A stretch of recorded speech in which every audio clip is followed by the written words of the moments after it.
Yeah, I would take it out and go sprinkle it because it's gonna be everywhere. Look who's here for breakfast. We're having pizza and Fortnite Monopoly. Whoa. Look at the Angelus go with 2 of those pizzas. You don't want basil on it too? Just Mary Chrysler. Which is Mary Chrysler. You said that every time you play Fortnite. Like Mary Chrysler, Mary Chrysler, Mary Chrysler. Alright, so who's got the most properties? Who's actually winning? Do we know? Him. I'm almost out of I think before we health. go anywhere, we need to get more of this. No. I'll go for you. I'll pay for it. Excuse me. Yeah, right. Okay, I got my pot of coffee. okay. We don't need more coffee. No, we can't spend the money, dude. I will. I have money. Oh. Don't trust Yeah? Quattro. Free parking. I got full HP. What's nice about this game is that there's no money involved. You go by the health points instead, which I like because I never really enjoyed Monopoly because of all the... I'm a serious person, but when it comes to like relaxation, I don't like counting money while I'm trying to relax. It's like annoying, like the whole game. I'm not saying it's a bad thing. It's very cool. However, it's not for me. So this is excellent. It's like really relaxing and enjoyable. So I highly recommend it. You guys like this better than the other one? Mm-hmm. Why? The other one's way too complicated. I don't know. It's too complicated because all the money. Here, give me this money, give me that money. This here, you just go here, give me It's a two or single. 3 health points, and you're done. It's a single. But you're still buying properties. See, I have none, of course.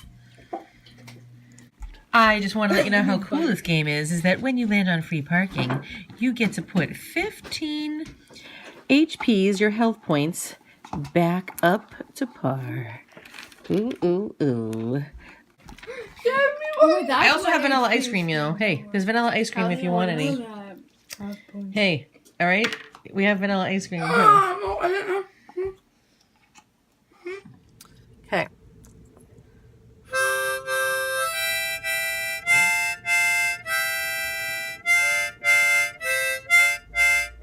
Yeah.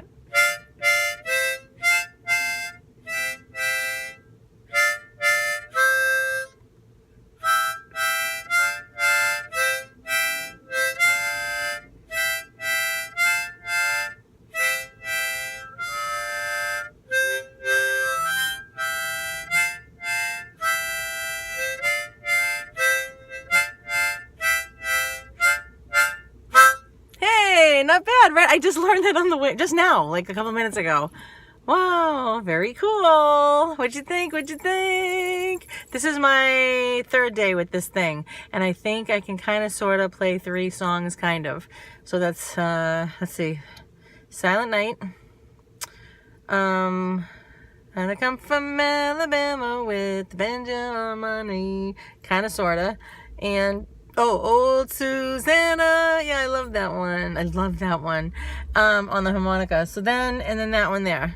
All right, so we're sitting at Subway because it's really funny to watch, right? So I see this little girl, my daughter, standing there with these 2 big guys in line. It's so funny. And it's been the middle of the night, and she's not being afraid, at least. And she held the door for one of them. It was so cute. She's holding her own, if you will. Right? Hold on. So she's holding her own in there. See her?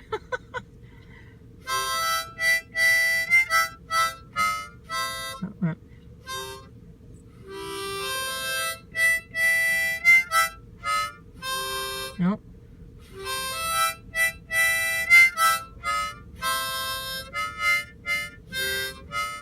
Nope.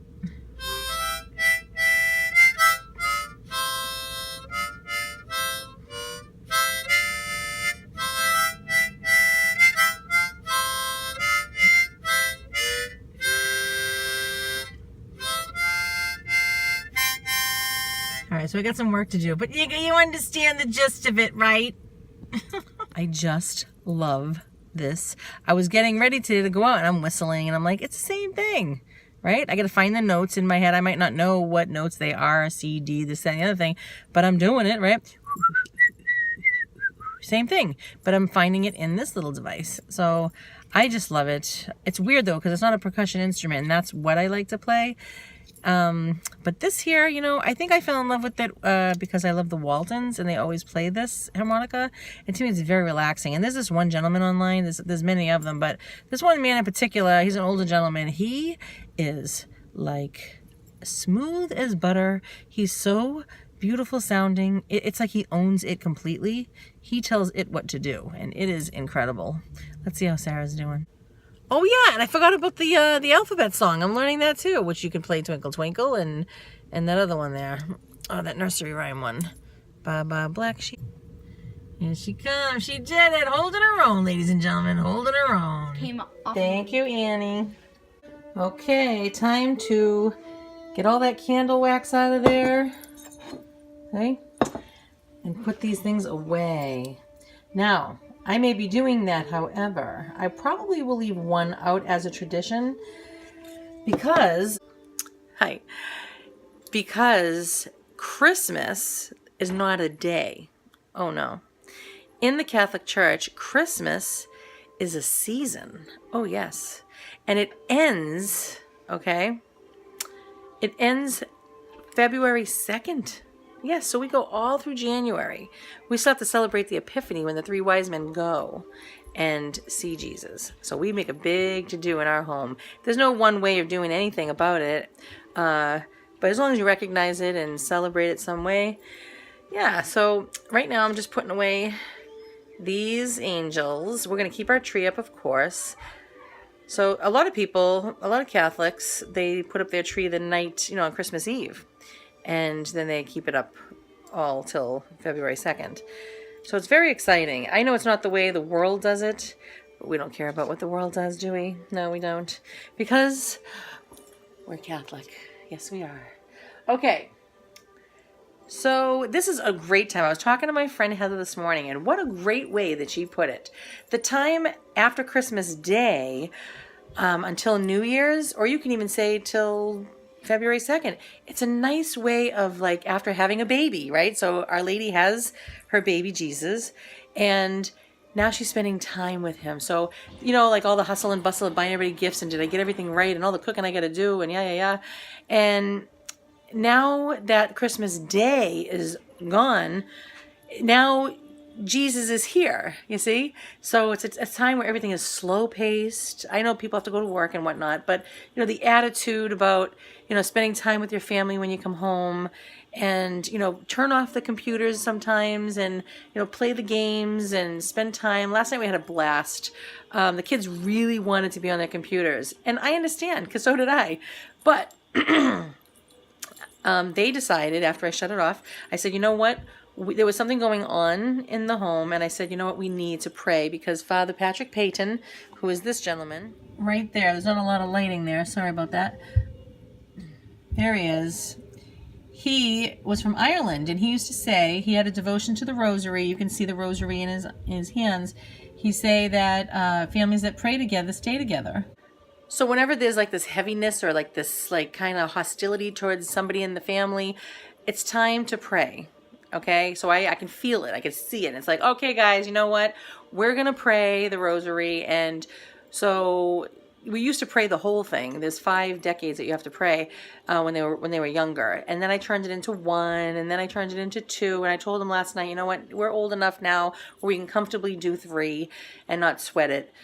And so after the prayer, then because they desperately wanted to go on their phones and everybody's getting mad, we turn on the Christmas music, and on the television there's nice questions, not questions, there's nice facts.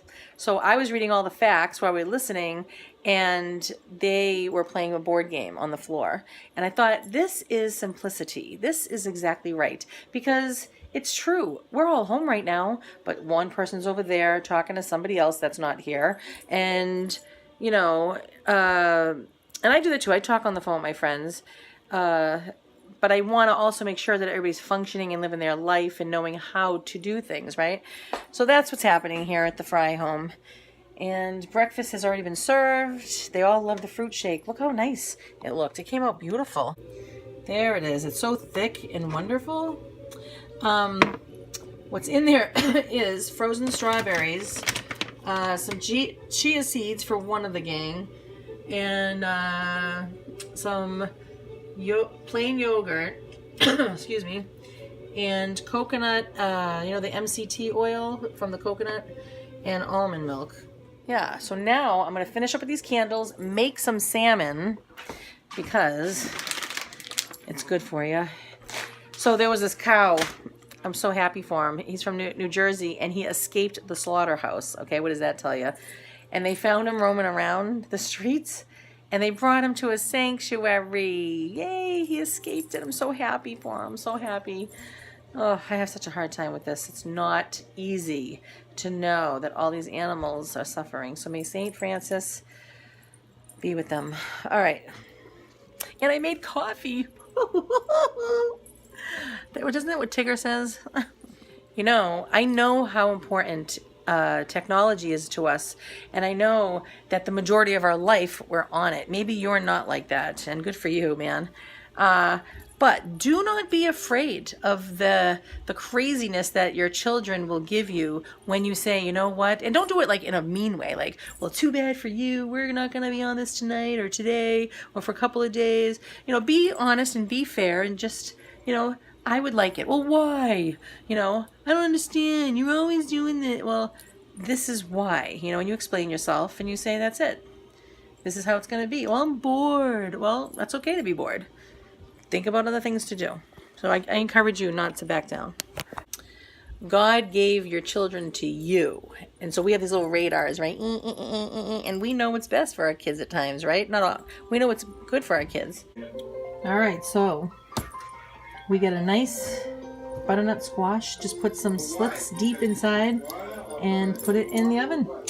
We got some hard-boiled eggs for Mr. Fry and salmon with alternative. You ever see this? It's not soy sauce, but it's a natural soy sauce alternative. Now, non-GMO. The soy is very much genetically modified. And then, so I put that on there with some garlic. Hopefully it'll be all right. And I never thought about making a fruit shake and just like making a batch of it and leaving it in the refrigerator, you know? And then you can sprinkle some chia seeds on it if you want. All right, so we're doing good. And we got my coffee. Where is it? Oh, where are you? Oh, cheers. Hot. Oh, yeah. Jesse's got the... Hot.